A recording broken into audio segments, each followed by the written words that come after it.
I'm Parbin Ashraf, a working mum, passionate about the North Indian cuisine I grew up around and still love to cook. The food of India is so diverse, like the landscape and the climate that have shaped it. The cooler north is known for dairy, roti, naan and aromatic masalas.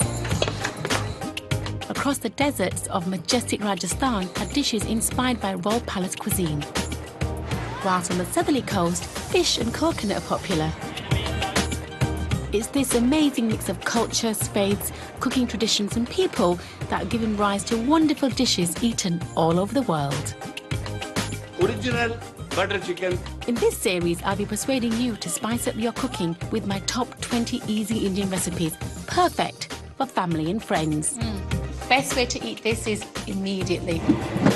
Across India, from busy cities to the sunny coast, we'll be meeting grandmas and mums to find out their treasured recipes. We'll also catch up with chefs and food experts celebrating all that is both traditional and fashionable. And in the UK, I'm going on my own tour to meet chefs and restaurant owners who are cooking up dishes inspired by recipes from their own Indian roots. Plus, I'll be showing my top tips for stocking up your store cupboard, ready to cook up an Indian feast. Welcome to my Indian kitchen.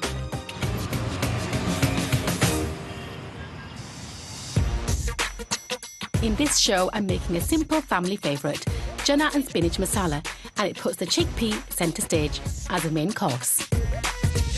I'm having mine with hot buttered naan. And in India, great food stories from Amritsar, a city to the north of the country, which is famous for the Golden Temple, and it's Diwoali, the Festival of Light. Sweets are the centre of attention during this time, and there's lots to try and lots to eat. You can't have Diwali without sweets, and you can't have sweets without Diwali. Deep inside the old walled city, at the kitchens of a crowd-pulling restaurant, bubbling hot dal keeps the diners happy. And in an Indian home, we're getting cheesy with the authentic paneer recipe. Also in the UK, I'm looking at regional Indian cuisine. I'm joining award-winning chef Vivek Singh, making a sweet treat he remembers from his home days in the Bengal region. Plus, there are some more top tips for your store cupboard. Along with your spices, pulses, rice and flour, both tucking in a few Indian classics into your pantry. But first, I'm keen to show you that the humble carrot can be a delicious dessert.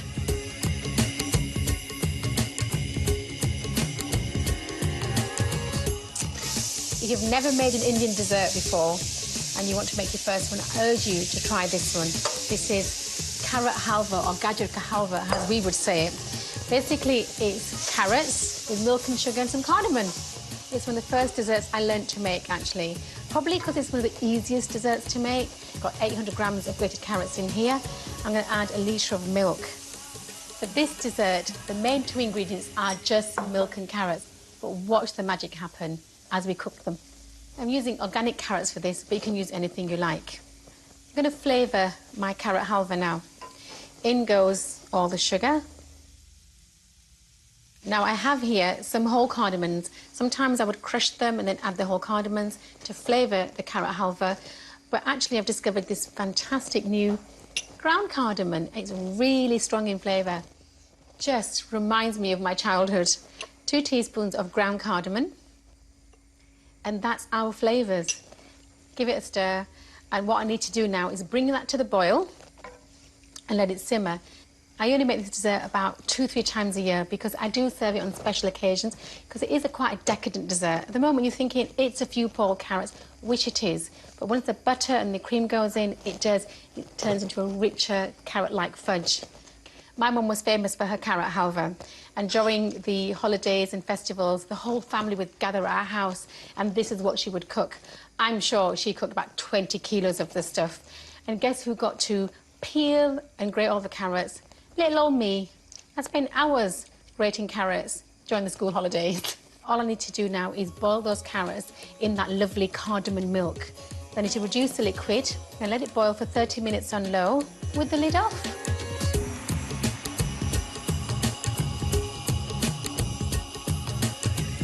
That's had 30 minutes to boil now, and that's reduced down. All the liquid has disappeared.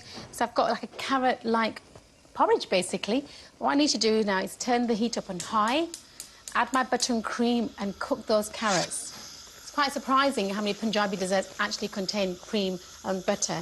And many desserts we have are milk-based, but this is double cream. In it goes, and that's going to give the carrots a richer flavour.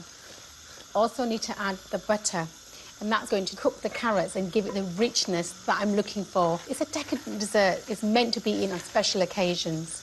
And now what I want to do is fry and cook the carrots in that lovely buttery cream, and that'll just intensify the flavours.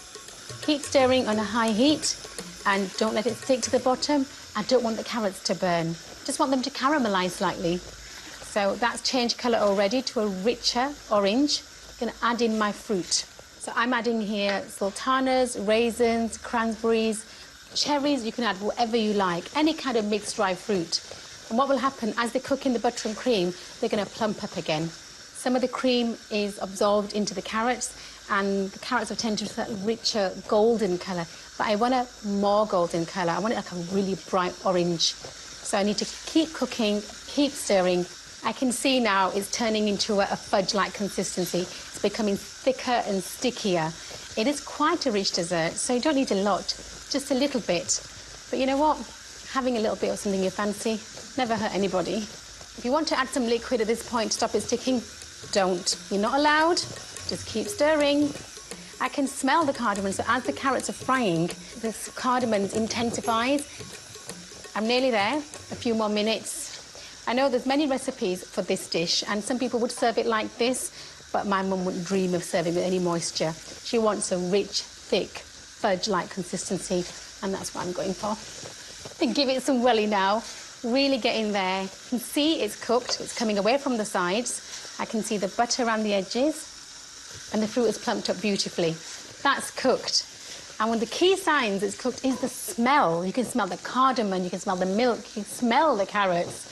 Rich, thick, fudge-like consistency. I like to serve it with ice cream to everybody. You've got the coolness of the ice cream, you've got the hot, sweet halva. It's a perfect hot and cold mix for a decadent dessert.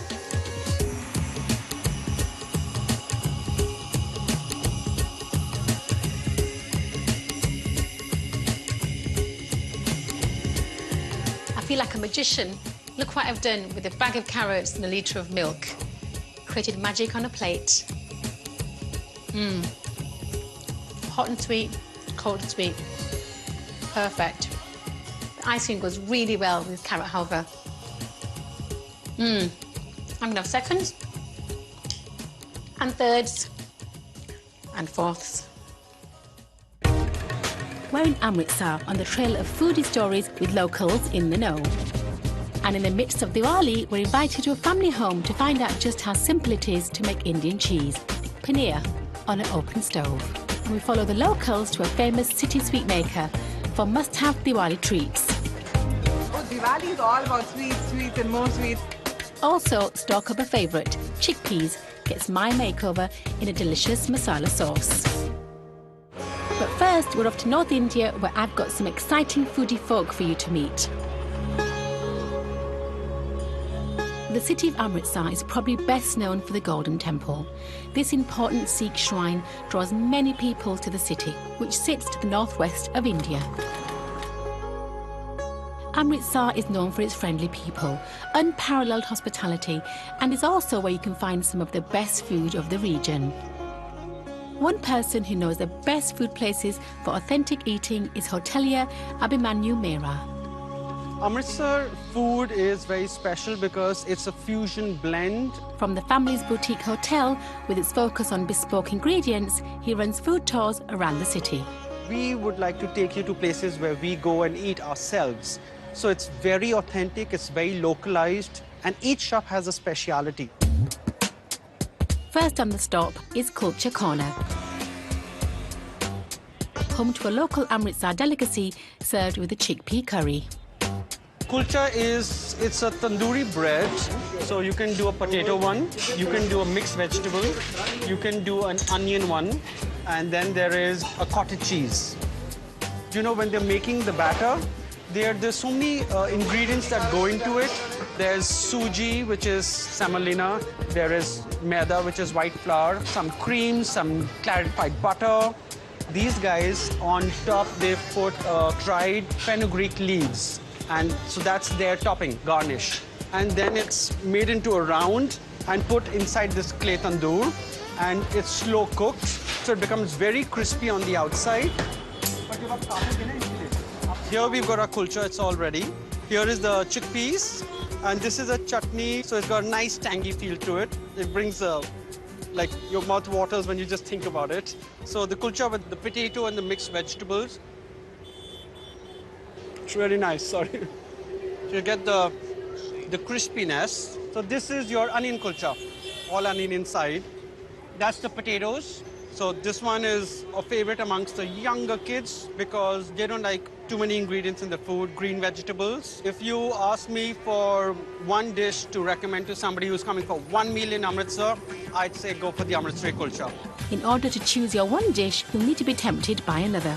In a bustling part of town within the old walled city is an eatery that's been serving locals with traditional food for over 100 years. And it's where Abhimanyu is headed to next. So we're at Kesar Ka Dhaba, vegetarian food, non-stop every day, and a very favorite amongst the locals and for all the guests traveling to Amritsar.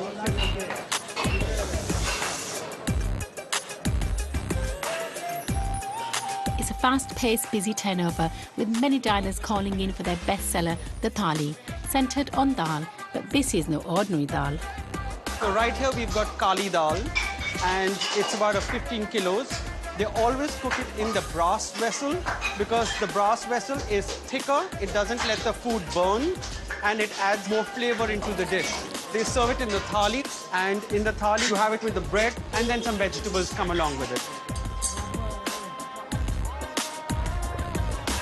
We've come to where all the vegetables and where all the gravies are made. Here we've got the palak paneer, green spinach, with the cottage cheese inside. This is the malai kofta. It's the gravy which is made with onion and with cashews soaked and with magas. Magas is a seed, is pumpkin seed. Here we are in the bread section. Now this is a lacha pronta. Lacha pronta is made with whole wheat flour. So it's made into like a snake form with ghee in the middle.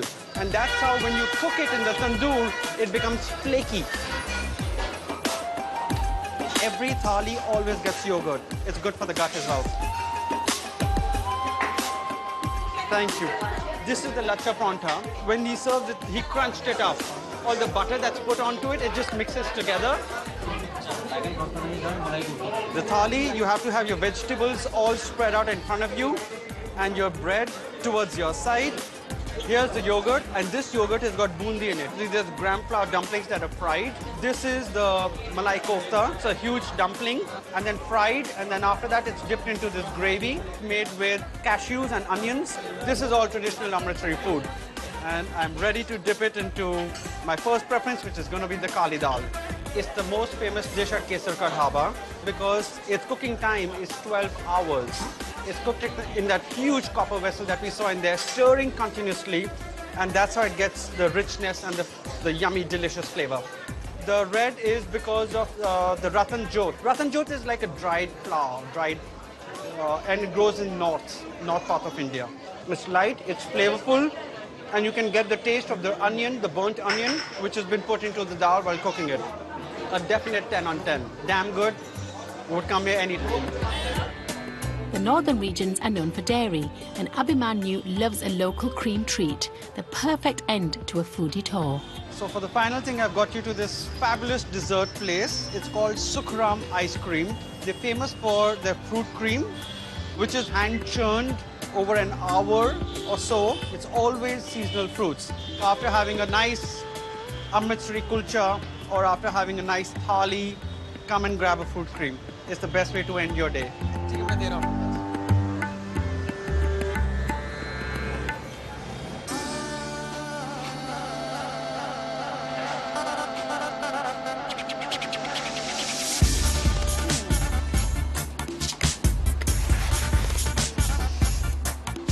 Quick and easy Indian home cooking is my goal.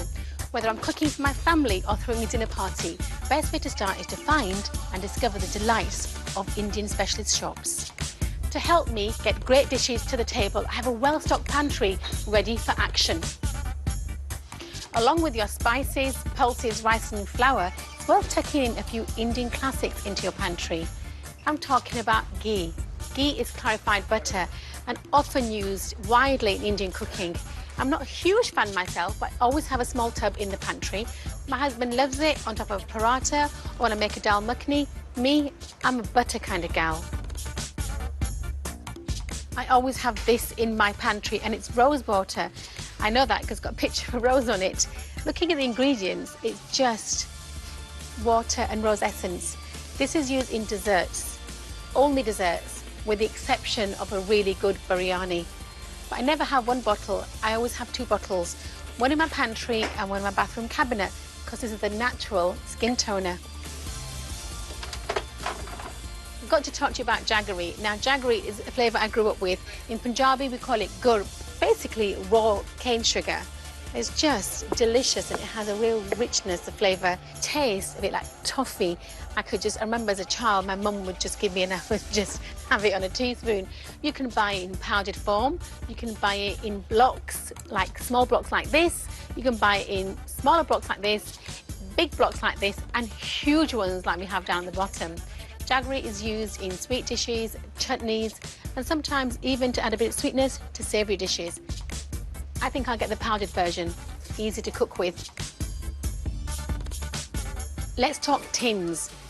Tinned evaporated milk. There's evaporated milk and condensed milk, and I use both in my desserts. I grew up with evaporated milk, and my mum always had a can of this in the house. She would use it in Indian desserts like rice pudding or halvas, but she would also add a couple of teaspoons to her tea, and I do exactly the same. Evaporated milk, perfect for your pantry. When you think of Indian fruit to go with a meal, probably think of mangoes. Well, I know I do, and I love mangoes, but they're not always in season, and I like to buy fruit in season. So I always have a tin of mango pulp in my pantry. So when I get guests turn up unexpectedly, I can whip up a mango lassi. There we are, just some ingredients. Although unusual, they will give your pantry that truly authentic taste.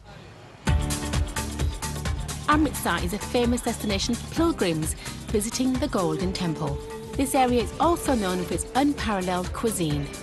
It's the festival of light, Diwali, and for many people an important time to celebrate with family and friends.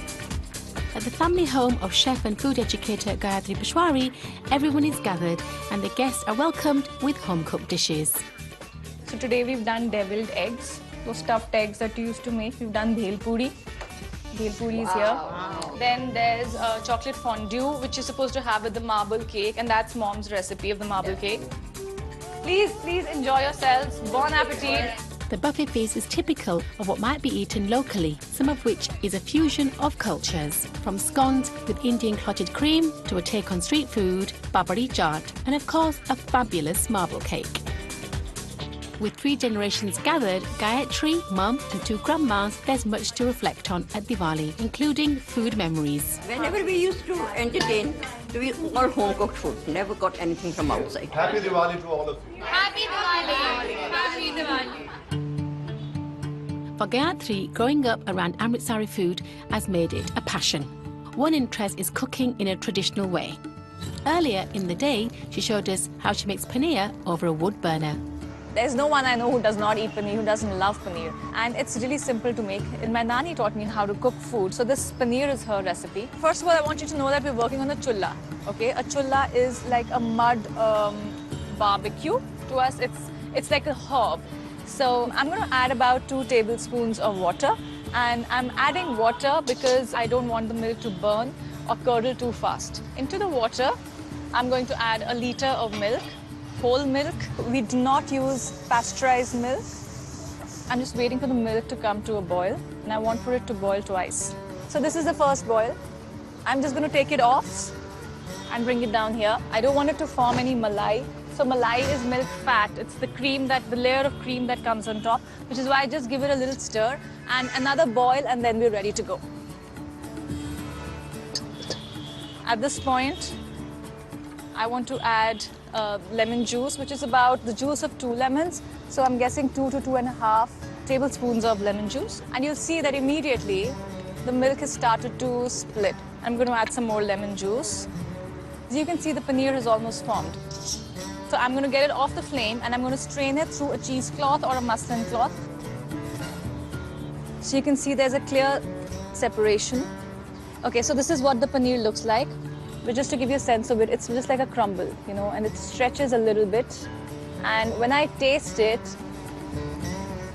it's very slightly acidic, very slightly. It's very buttery and soft and doesn't really require much chewing, so it dissolves. That's what I really want. So you can see no waters falling out. I'm just going to place that down. And we don't let it dry entirely. We want it to be slightly wet, and I'm going to just let it rest on the side. The plain paneer is a classic staple, but Gayatri's grandma has made a more tasty recipe for years and has handed it on. So if you're having paneer as an evening snack, you know, it's not really going to be plain paneer, right? So it has to be spiced up, and you know, we Indians love our spices. In this mortar and pestle, well, this has a history in itself, right? This is 150 years old. It belongs to my nani, and she got it from her mother-in-law. So this is from my maternal side. And I'm going to teach you how we measure, right? So we don't use teaspoons or tablespoons. This is half teaspoon, and this is 1 teaspoon, okay? So 1 teaspoon of jeera. Shahi jeera is cumin. This is regular cumin powder, and as I put that in, that's again 1 teaspoon. As I put that in, you can see there's a huge distinction in color. I'm going to add a teaspoon of coriander powder, some rock salt, just a pinch of degi mirch for a little bit of color, some fresh mint leaves, and I'm going to add some basil leaves. Just going to give the milk a little stir. As you can see, it's going to be a little hard for me to grind, so at this point I can add some lemon juice if I want it to be a little tart. So I just want to bring them in together, and we want them to be chunky. We don't want our spices to be fine like you would have in a mixture. I've macerated this out, so now here, instead of adding the lemon juice straight into the milk, I've added it in my spice mix, and I'm going to add the entire spice mix into the milk. Throw in the lemon juice and the spice mix. And there you are. I'm draining this out. Paneer is a carrier of flavor. It's basically a fat that carries flavor.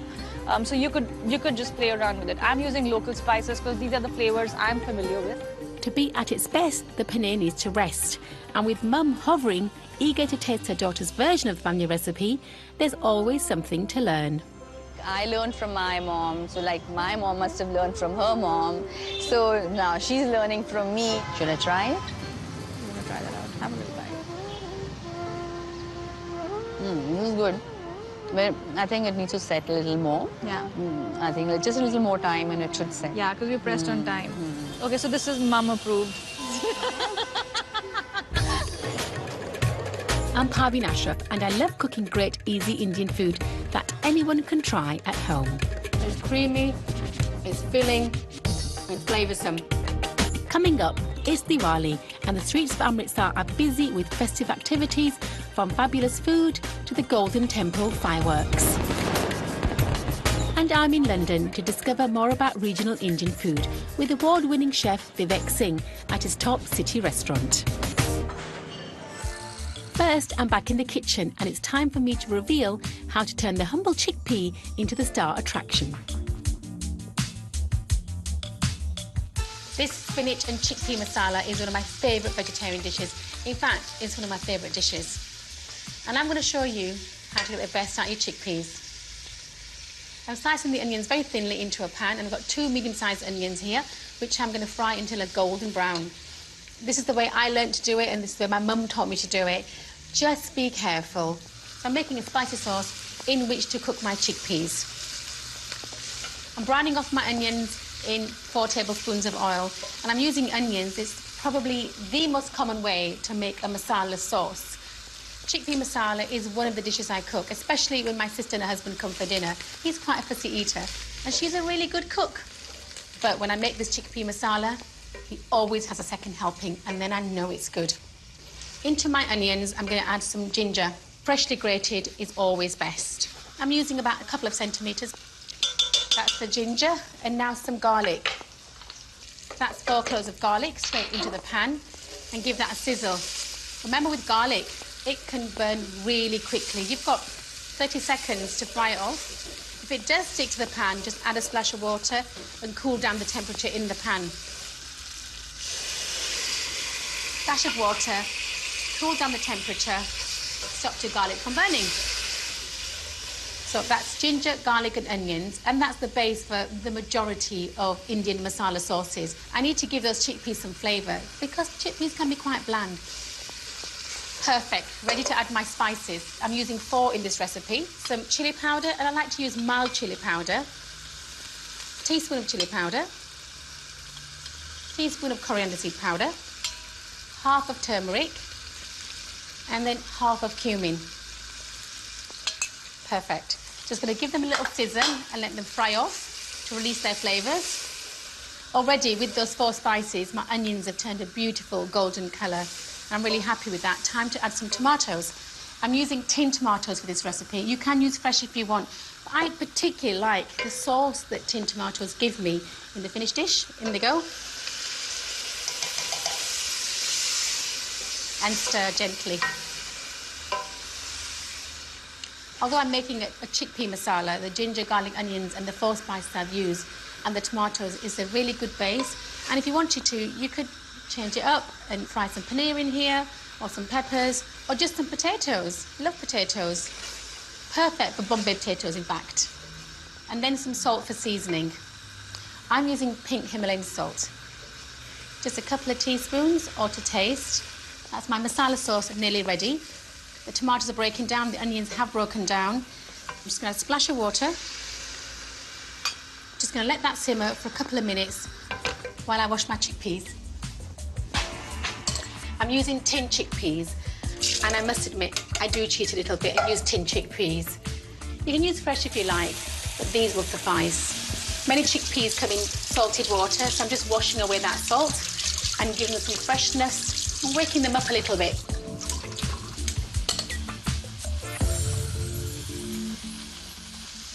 Turn the heat on high and cook the chickpeas in that sauce. Keep stirring.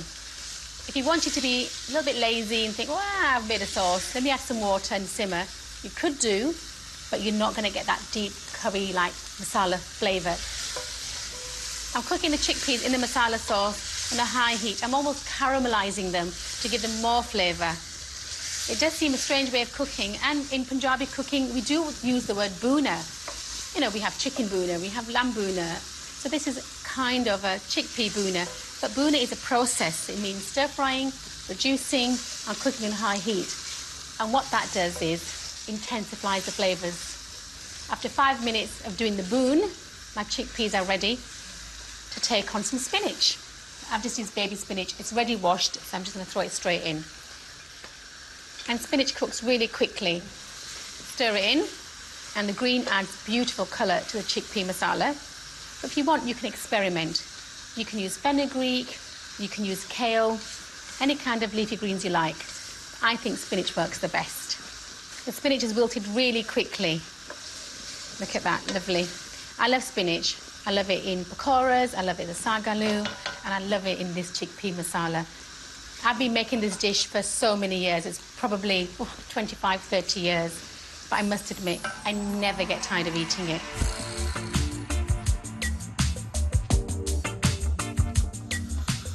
That looks and smells absolutely amazing. Surprising what you can do with a couple of tins of chickpeas and a bag of spinach. Best way to eat this is immediately. You can have it with rice, you can have it with chapatis. I'm having mine with hot buttered naan. It's creamy, it's filling, and it's flavoursome. I think I've done justice to the chickpea.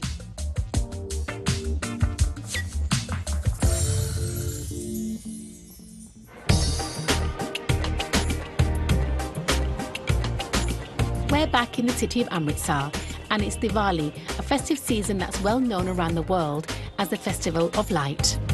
Amritsar is the home of the Golden Temple, which is the focus of Diwali and sees the city fit to burst with crowds of celebrating visitors.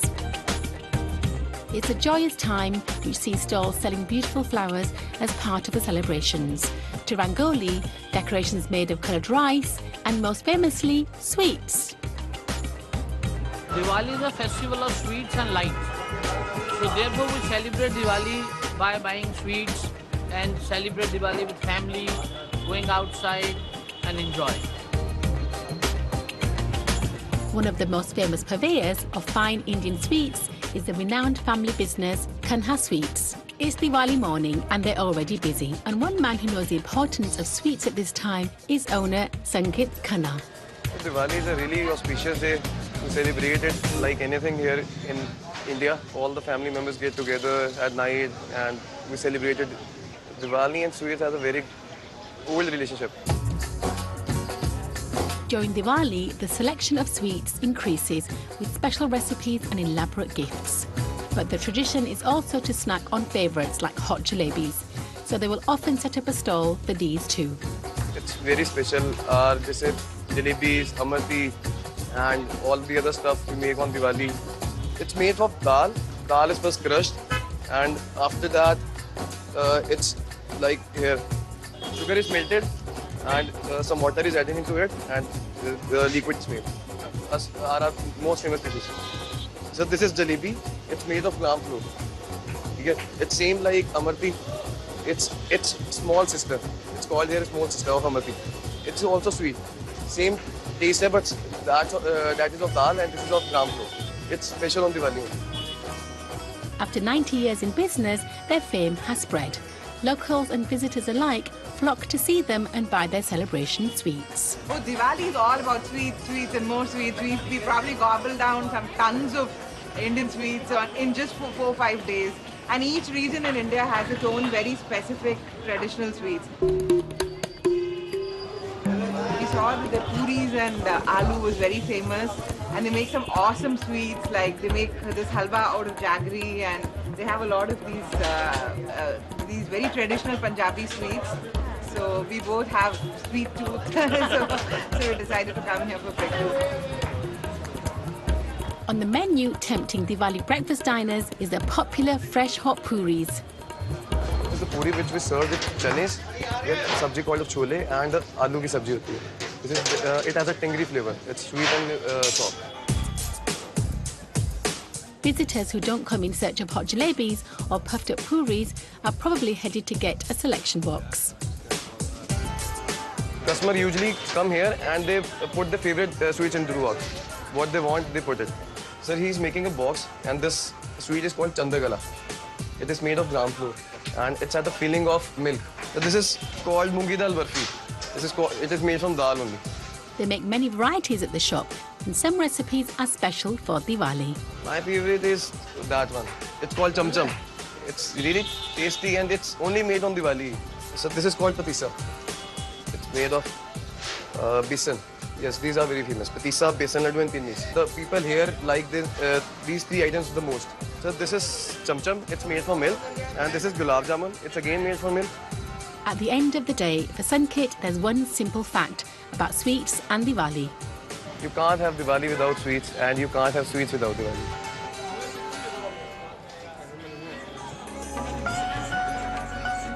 As the sun sets over the Golden Temple and candles are lit around the city, people gather and the streets are buzzing as they wait for an explosion of light to celebrate the final day of Diwali.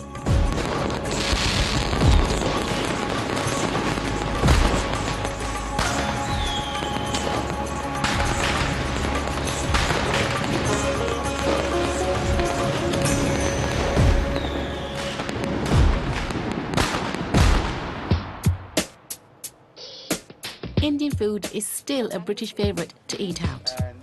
It's a cuisine with a vast culinary heritage, and each Indian region has contributed distinct recipes and flavours to the dishes we've come to love. My recipes are inspired from the North Punjab region, and as part of my journey, I'm interested to discover how the food of other regions differs and is finding its way onto restaurant tables.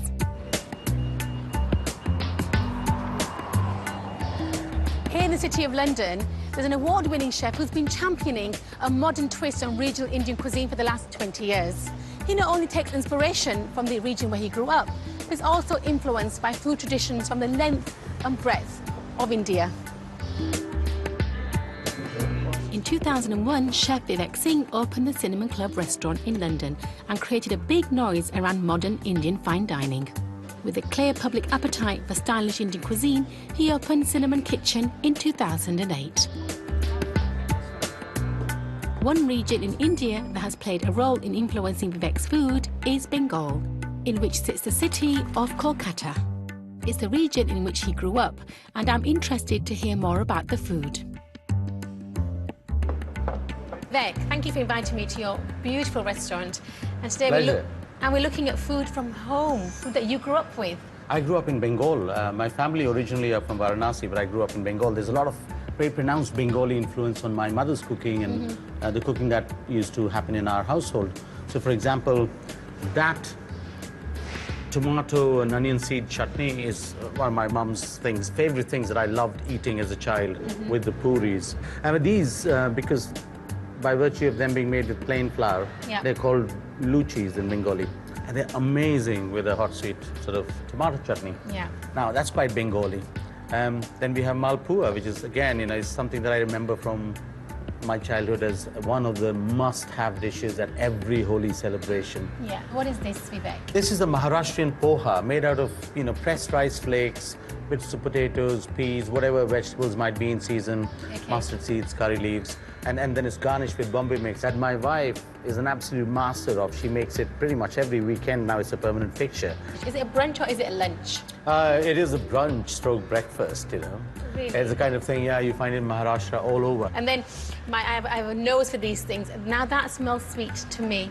So that's the malpua. These are sweet Indian-style pancakes that are deep-fried. Which dish do you think I should learn to cook? You like things sweet, don't you? Things sweet. Yeah, I think we should try this. Let's cook the malpua, shall we? Yeah, I have such a sweet tooth, so that I look forward to that, chef. Right, let's do that. For Vivek, the recipe's association with home is his mum's cooking.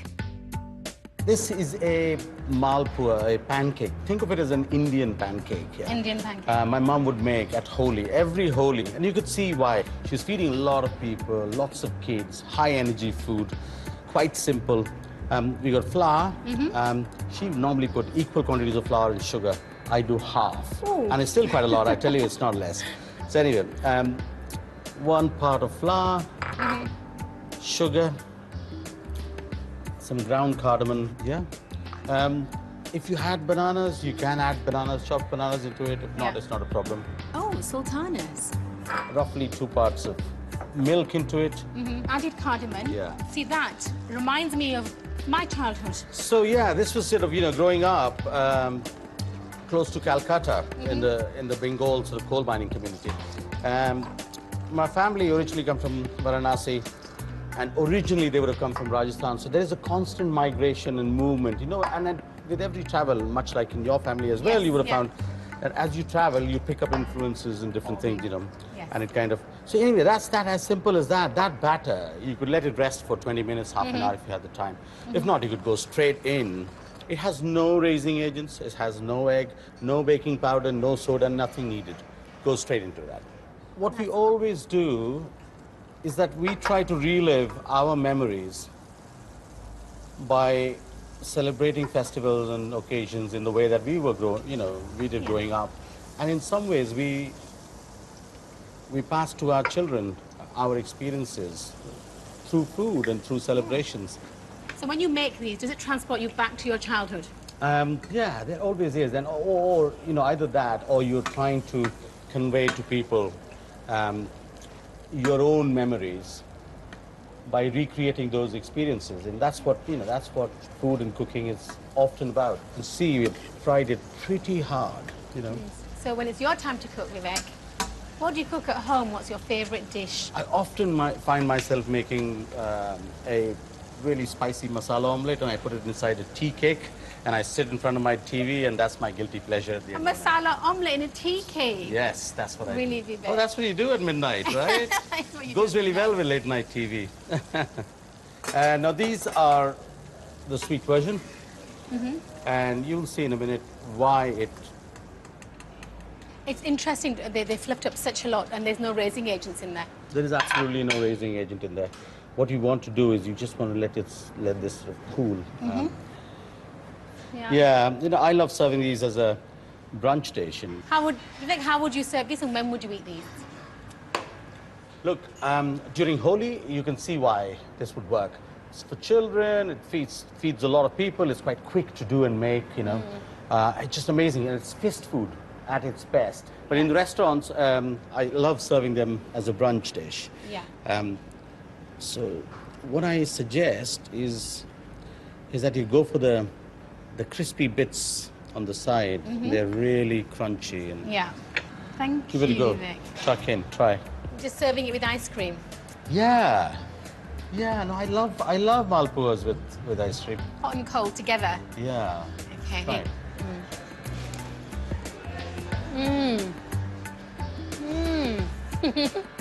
It's so good. So it's quite crunchy and crisp on the outside, and the insides are quite soft and squidgy. I would describe it. I'm too busy enjoying it. That cardamom taste comes through, Yeah. and it just reminds me of food that I grew up eating. So simple, so quick. So simple, so quick. Put them on the brunch menu in one of our other restaurants, and every weekend they make it, and it just flies out like this. It's crazy. That must give you a really warm feeling in your heart. Food from your childhood, served in a restaurant in London, and it flies off the shelves. Yeah. That must give you a really good feeling, Vivek. Thank you so much. I love sweet dishes, and this I think I'm going to try for myself. Super. Please Thank do. you.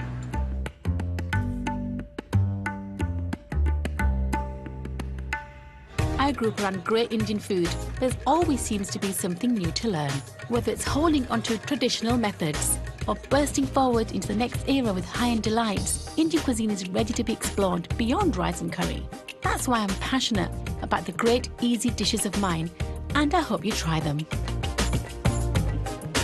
At the end of the day, there's nothing like spicing up life with some mouth-watering home-cooked Indian food for family and friends. Next week, I get focused on dal and chapati making in the city of Amritsar, cookery lessons for the next generation of budding chefs. And we find out how cooking for up to 100,000 a day is possible at the glistening Golden Temple kitchens.